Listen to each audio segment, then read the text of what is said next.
welcome, grown-ups, children of all ages, fellow Inquisitors, to a very special episode of a very special Lens Friends. I managed to catch our dear friend Alessa for a few minutes, and wanted to get your thoughts, Alessa, on the season.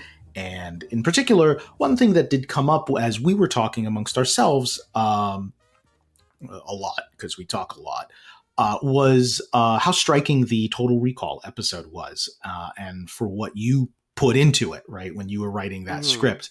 It was really meaningful to a lot of us to hear that and to be a small part of that. We were just curious. Really, though, it's your story, so we wanted to give you the chance to talk about it. So thank you for taking a little extra time out to sit down with me.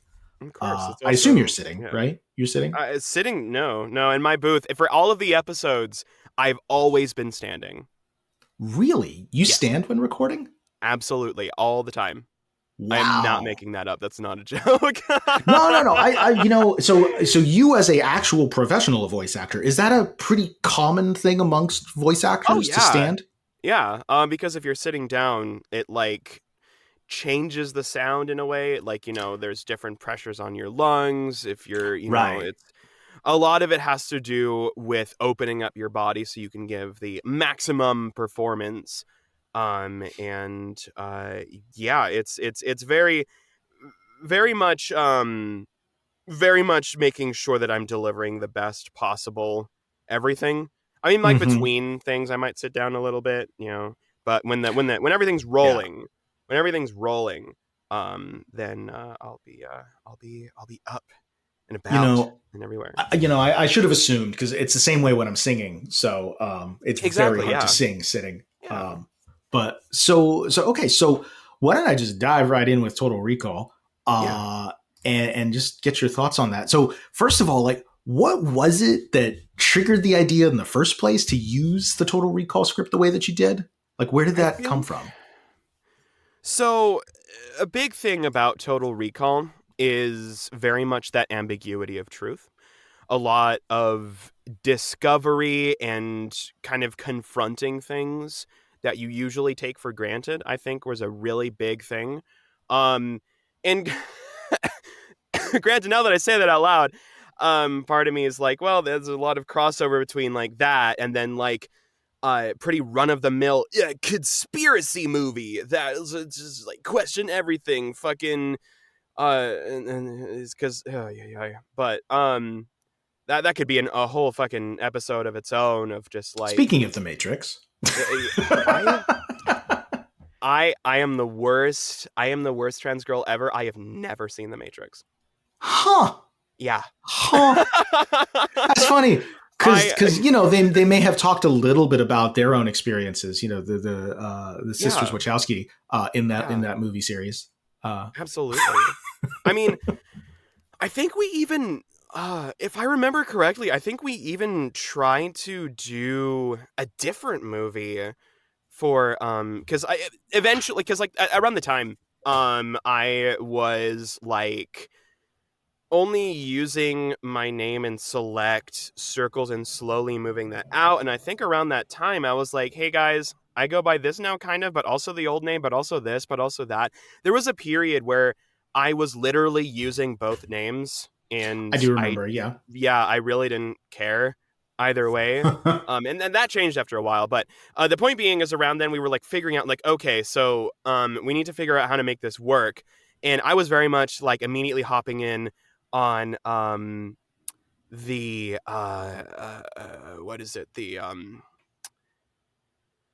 storification of it, rather than just being a public service announcement. We're doing something a little differently. And it's no, see, the thing is, I am dramatic. I live for that shit. No way. Oh my God. Yeah. So,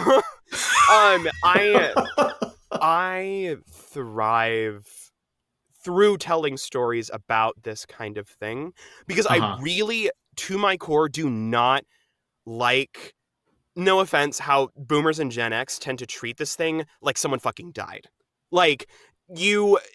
you tell someone of that generation, like, oh, I'm non-binary, or I'm bisexual, or I'm this, or I'm that, and they like have this aura where it's like they're very much making sure that you are respected, and everyone's like, oh, this or that, or like, thank you for telling me, or blah blah, or depending on whatever or maybe and they even just look at you, weird, and they're like, Oh, okay. I see. So, like, It's just like in an effort to create a safe space or to show you that we respect and appreciate what you're going through and what you're telling us, we kind of like make too big a thing out of it, like make a funerary space around it. It's tolerance versus acceptance less celebration.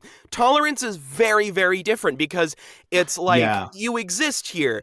I will do the thing, but I will also be stiff in some way. And that could be for anything from just like being awkward in the corner, or to there's a whole spectrum to it. And I'm not going to like go into generalizations, but the point being is, I don't like treating it like a subject that cannot be joked about, or we can't tell story, or we can't be what's the word, verbose. We can't be, we can't exaggerate things. We can't spin things into something fun. It's being transgender is fucking weird. Let's not beat around the bush. So like, that was a big thing with Total Recall is one of those, was it not 90s? It is a fucking 90s. Weird movie. Yeah, no, exactly. Yeah. It's a very 90s and that's, movie. I have a special place in my heart also just for like weird fucking 90s and 80s action movies, because they're not afraid they're not caught up in this like modern, like, oh, we got to be realistic, and we're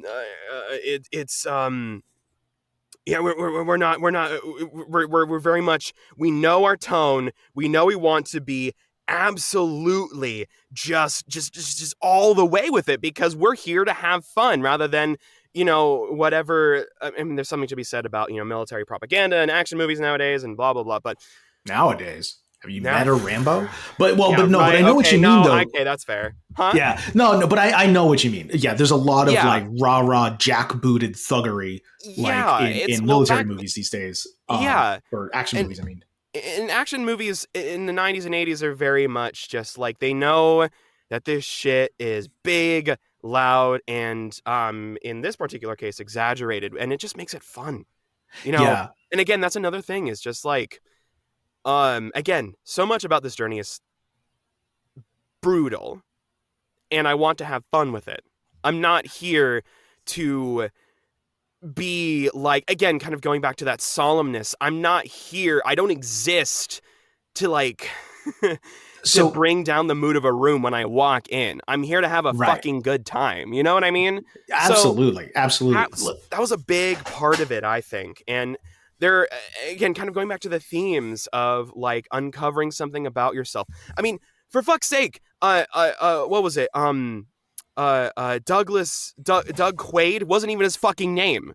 How do I have to beat someone over the head with a baseball bat to really hammer home that this is a transgender story? I'm sorry. Like, yeah, no, the parallels are pretty easy. Oops, excuse me. So let me ask you this. So, and now I'm just curious, because like you picked Total Recall, right? Back when we were picking movies for the season, and you were just looking for something where it's like, let me pick something, one, a little more mainstream, but also two, like something that I'm interested in. Yeah, but, I knew that one. That's did you kind of like from the start when you picked it have an idea that you might wind up writing this into it, or did you know at least once you started writing the script that you were going to do that, or did it like come to you partway through? Like, what was that experience like? This was, I'm also, I probably need to pull up the list of episodes for season 2, because, or not season 2, sorry. What season are we on again? I'm tripping. That was season 2. I'm gonna be real. No, this was the 3rd episode. This was right after Angel's Egg and before the Immortel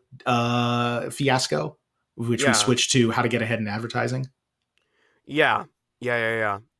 So the thing with, I forget which, because we were thinking of potentially something else. But I didn't realize that. I think, it was just timing. It was honestly just timing. And the fact that Total Recall is also just a very important movie to me, because when I was younger, my dad was on this kick about reminiscing about like old action movies. So show me the likes of Terminator, Terminator 2, and no other Terminators after that. Anyway, What uh, Terminators? I don't know what you're talking about. They only made um, two. You know that, right? no, yeah, no, definitely.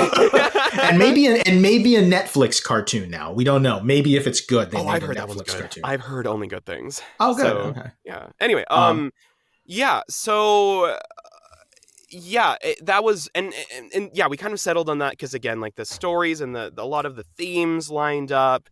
And yeah, timing. I was really. It took me a while to fully put like a whole stop. I think like also I kind of used the release of that episode to like finally put like okay, we're not using that name anymore. right, Um right. and yeah, so it was I think it was perfect. I honestly think it was Great. just a great Well, story to go for. yeah, because I mean, I certainly did want to ask you like how it felt afterwards and how it turned out. And I just for folks who are listening in and maybe either don't remember or weren't a part of these conversations, like I remember at the time, this was at a moment where you were very much, like you said, you were trying out a lot of different things. You were sort of back and forth about what was going to be right for you, or at Yeah. least it seemed right. Yeah. No, that's accurate. And also some amount of anxiety, understandably so, for like how to be public about this, where it was safe to be public about this. I remember like in the internal conversations with the group, most folks were, I mean, I hope supportive and celebratory, but mostly it was like, yeah, cool, whatever. Oh And yeah. then Yeah, absolutely. depending on the day, we were just like, we would have been happy just like, okay, we could just start using the name you want us to use and the pronouns you want us to use and not say a word. Like just Yeah. blink and And you I missed it, appreciate y'all or we for can that. make a big Yeah. deal out of it. So I'm kind of curious, like you went in this direction. So I'm curious what, like you say it was kind of, meaningful for you. I'm like, how did it turn out? I guess I to mean, come back around. yeah, no, I'm very, very satisfied with how it came out. Literally, here we go. Boom, nice. Uh, I'll yeah, allow I it. mean, it's, yeah, it came out really well. And, no, now, sorry, I'm suddenly getting like uh, um, Oh, a memory has come yeah, loose because there from were where it was several trapped versions inside. of this. Yeah, no, there were several Okay. versions of this Okay. where um I wanted to take it a step further. Mm-hmm. And again, like a lot of my brain space was very much like very heightened and yeah, anxious, very much just like, oh fuck, I need to work this out creatively. And there was an idea I had worked into the script where instead of just like the brief conversation between myself, originally my myself would emerge as the new character and then take the old version and just fucking shoot him. Oh, That was oh, the oh, original wow. plan. And like I Huh. remember there were discussions and stuff, and I don't want to, I don't want to air out too much, but like the it was just kind of a lot, which I understand. I Well, which I understand. what to you, I mean, what, because this was your story. You were, just telling what was true to you. Like, what made that decision for you to go the I was telling direction an that you action did movie go, story. as That's what opposed I to was like, about. Yeah. what's that? I was going for an action movie story. That's what I was going for. Oh, hence the shooting in the head, because that's what you do in It's just action like movies. it's high octane, very exaggerated and over the top, and just processing a lot of really gnarly feelings. Um, and yeah, I don't remember. I mean, I don't even remember half of the discussions, but just very much just like, oh, this is probably too much, which I get. I totally get.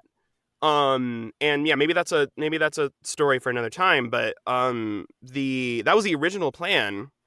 And Oh. then we shifted it a little bit more to just be like, okay, this is how it is now. Because originally, she was going to be tied into like the Cinema Assassins in a way, and she's just like, I'm here to help you now. That motherfucker was an imposter or some shit. And then we would have Oh, taken it from there. But I think it was like conflicting oh, with a bunch of other wild. Cinema Assassin storylines. And Huh. yeah, Okay. it, it could have been I had so much very different. I had very little to do with the writing of this one. I Yeah, remember you're that much. fine. I well, I did some editing on it. Like that's what I tend to Yeah, do is, because I have so little time to write. So I'll usually do like a brush up on things towards the end. And I remember coming to the sort of like the pivotal scene for you coming out. yeah. And I was like reading this and I was like, and I was about 6 or 7 lines in and I just sort of, because I edit on screen, right? I don't have a literal pen, but I sort of figuratively put the pen down. I'm like, I'm not touching this one with a 10-foot pole. Like this is Alessa's story, and she worked with Andy on this, and like whatever they think is right is right. Like I'm not touching this. And I remember even when we were going into the recording session, being like just a little nervous. I'm like, how is this going to play? Like not just in terms of you telling your story Hmm. and telling it the way that you want to tell it, of course, but and that's completely like that is your right, like that is all in you. But there's the edit, right, that affects things Yeah, afterwards. Then yeah, you never know once a piece of art is out in the wild how an audience reacts. I mean, not like we have a yeah. massive audience that we have to worry Not, I about, but mean, still, well, yeah. I mean, yeah, so yeah. but listening to it, like even in the moment when I heard it, like you folks were recording it, and I was just like, oh, I got nothing to worry about. Like it sang Oh, right. It just yeah, came out right. yeah, At least it sounded to me. yeah. Um, And I completely agree. I mean, like, also kind of to that, like, um, yeah. There's no. I mean, there definitely is, I guess reason to be, maybe nervous or whatever. But like, I don't know. I encourage people, you and everyone else, to get involved and like and help, like obviously no, don't like step on people's stories, but like feed into it. You don't have to be so like I mean caution is good, but at the same time, like we're here to have a good time as well. So like that's I fair. That's fair. invite Yeah. people, not just you but everyone else who has someone in their creative circles that are telling these kinds of stories, feel free to feed in. And sometimes I won't be on mark, and that's okay. That's fine. Yeah. Um, it, a lot of this experience, and I don't want to talk about too much of this side of everything. A lot of these experiences are isolating, and Mm. community in that respect is so important. Where it's again kind of going back to that concept where I'm just like, don't treat me like I'm dying. Treat me like I'm here to celebrate something. I'm here to create something. Hmm. That's all I mean to say. And you certainly did, and I Hell mean, yeah, I can't tell you how thankful I am that we got to be a part of that in some small way. yeah. Um, uh, Before we jump on to other things, you did mention like response and so forth. I'm curious, was there much of a response, like in amongst people I or audience or anything? Yeah. I mean, this is a really bad habit of mine. Something I need to break. I Once something that I'm in is released, I don't usually have a lot of involvement in it, and that's probably why my creativeness is really my creative brain is Hmm. really fucked right now, to be honest. No, I was blown away still because like from what I heard, and also just the analytics, the Total Recall episode is one of the highest like viewed and the highest rated, Hmm. or something Yes. like that. Yeah. I It's was one of our top episodes. Yeah. I was blown away by like that really, I don't know, that was a really nice that was a really nice boost, I'm not gonna lie. Like Good. Good. Well, I was I yeah. remember in the early stages of writing, like when we were first working on Total Recall or just getting into it, it was around the time that you were sort of generally particularly nervous about your identity and coming out, Yeah. and publicity. Mhm. I don't know where you were by the time we actually recorded or released it. Like Mhm. I don't remember your timeline quite as well. But so yeah, so I'm curious, like did it sort of make you feel less nervous once it was out, or? Oh, absolutely. I mean, like it's hard to put these stories out there because, there's a lot of just animosity and vitriol around the topic in general. Yeah, And yeah. um yeah, I was like, this is putting out this it's yeah, it's very much that same thing. You put out something that you really put your literal heart and soul into, and you're just like, all right, let's see what the fuck happens. And the reception was nothing but great. And the comments, I remember a few comments from listeners, where they just said they were like extremely proud of me and everything. And that, Oh, if you're that's great. listening, folks, I those comments that you left, I read them, and they really helped me. Like, just they, they made me shine. Those I still hold on to those, and hope to someday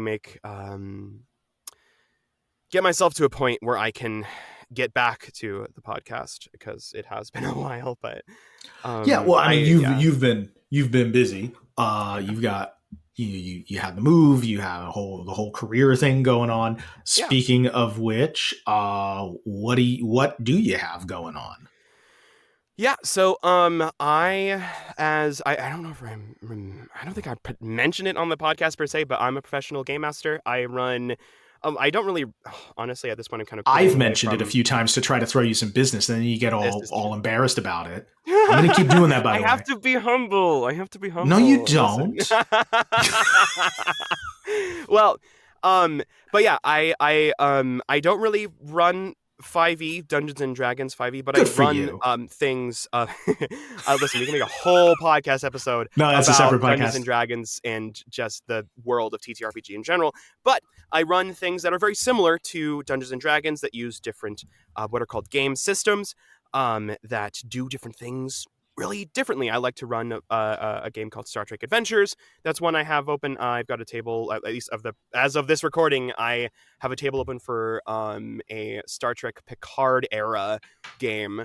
And a few other ones I have open. I run things like Kids on Brooms, Cypher, Thirsty Sword Lesbians, Avatar Legends, a bunch of them. If you search my name, Alessa, on startplaying.games, Alessa on startplaying.games, you can find my profile, because I am the only Alessa on the platform. So, as of this recording, at least. Wow, nice. Right, and um, just to timestamp, but timely conversation, because yeah. who's it?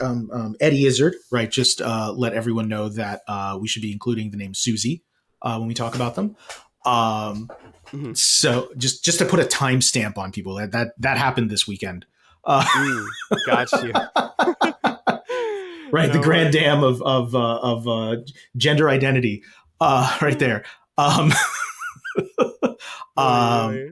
so okay, and so you got the game mastering going on. Anything else people should That's be like the aware of? main thing. I um now that I'm in LA, I've picked up DJing a little bit. So Really? Oh, yeah, cool. I that's it's wow, another expensive hobby? No way. Oh my Oh god, my so god, I have a few refreshing for me. friends who've become such gearheads because of DJing. It's insane. Oh gosh. I listen. Anyway, um but yeah, I'm kind of slowly meandering my way into that scene. I mix a lot of Latin house, bass house. I'm starting to move into a dubstep and hardcore. Maybe a little bit of pop house, or like I'm kind of putting together a playlist I just labeled crowd pleasers. Don't fucking laugh at me. But yeah, that's another thing I've been doing. And music is a very powerful thing. And it's definitely something that shouldn't be overlooked. And yeah, that's like my main deal. I don't really have anything else in the pipeline for now. But do visit my profile if you're curious about TTRPGs, or maybe an experienced player. Come along and play with me. My sessions every week cost about as much as a night out on the town. So whatever you'd be spending at the bar, you'd be spending on playing a session with me. Having been out on the town relatively recently, I would say it's a good deal cheaper, actually. Booze and barring has gotten stupid expensive, and this is just Oh, Sacramento. This isn't like yeah. Oh, this isn't God. Manhattan prices. Holy shit! Whew. Yeah, like it's like $10 for a beer. Like, who do you think you No. are? It's like, yeah, you're not Manhattan. I have this experience a No. lot. Okay. So let me close out with at least a few quick rapid fire questions. Same as some of the ones we asked some of the other Lens friends. So not episode, but of the movies themselves. What was your favorite movie coming out of season 2? Oh, shit.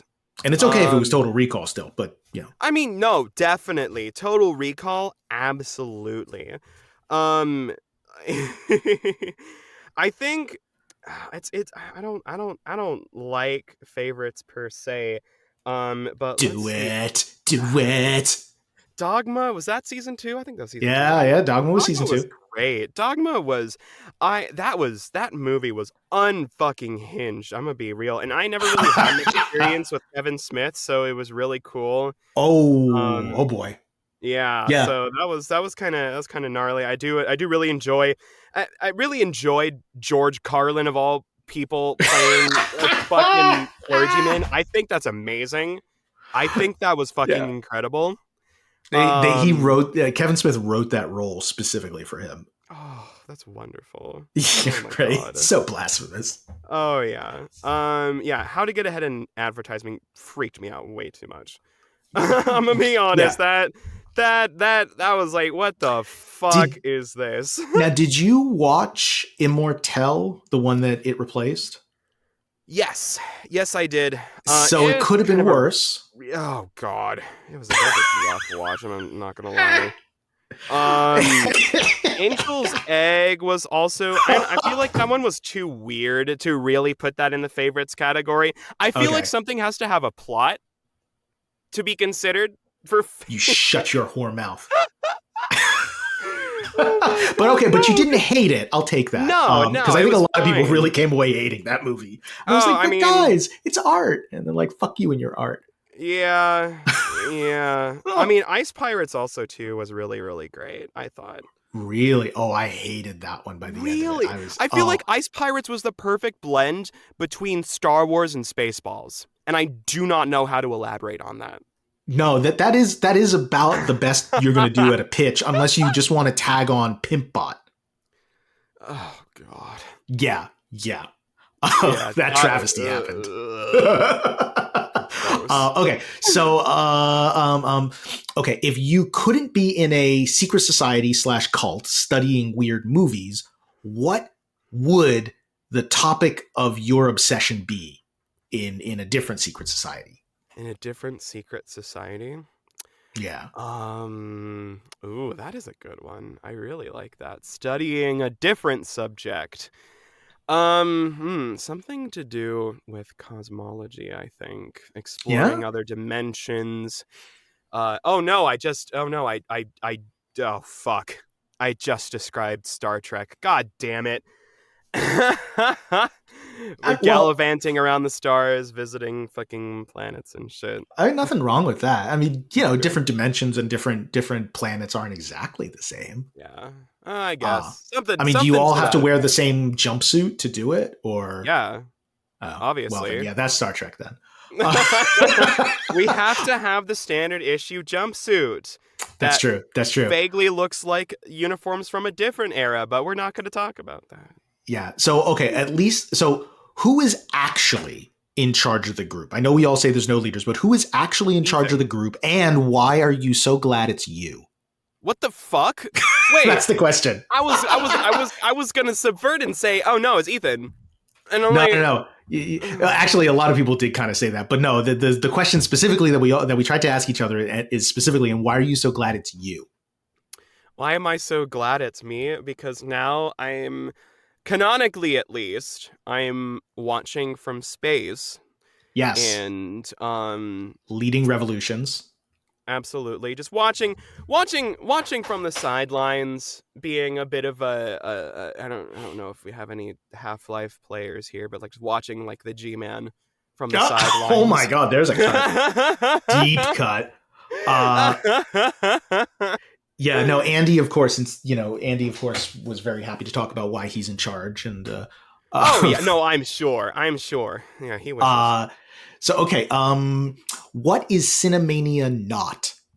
What is Cinemania? We can't talk about what Cinemania is, but what is it not? Cinemania is not. Cinemania, if anything, is not structured. It's very meandering. You can be like, oh wow, this movie is weird. Haha. This is weird. This movie is weird and bad. Isn't it weird and bad, guys? And then you watch the next one in the sequence, and your brain is transported to another fucking dimension, and your fundamental perspective on how anything works is irrevocably changed. And you come back and you're like, haha, that movie was weird and stupid. Let's watch the next one. Right. The lineup for every season is basically one giant game of hold my beer. Like, yeah, we can make this worse. No, we can make this worse. Is Cinemania just being drunk? Is that what we're? We can't. No. Remember, we cannot define Cinemania. No, that's so fair. I mean, like, also at the same time, every time I'm fucking visiting NorCal, we're always hitting up places with a fucking brewski. So that is not too fair. far off base. Yeah. Okay. So last one. In case you are able to join us, we're hoping for an episode here or there. You do have a pick in the lineup, so I'm going to ask you. If you want to tease your pick for next season without telling us what exactly it is. Oh, I'm going to... Hold on. Join the Helldivers. Let's go. Wow. Okay. On point. Wow. So if that's any indication of what it's going to be, those who miss the mark entirely or miss the whole point of the game, I'm so sorry. Yeah, anyway. Right. Awesome. All right. Well, thank you so much for taking a little time, Alessa, to catch up and just share your experiences with the podcast in general, with Total Recall as an episode, and good luck with all of your next things, and we will be talking real soon. Absolutely, and I hope to see how this goes. And oh boy. It's gonna you can't quit the Cinemania Society. No, it's in the contract, signed in blood. I made an oath, so Awesome. Well, we'll see you real soon. The Cinemania Society will return. Written, produced, and performed by Andrea Palladino, Alessa Luz Martinez, Daniel Scribner, Ethan Ireland, Andy Slack, Zachariah Burks, and Hope Bravo. The Cinemania Society is a product of the Cinemania Society, LLC.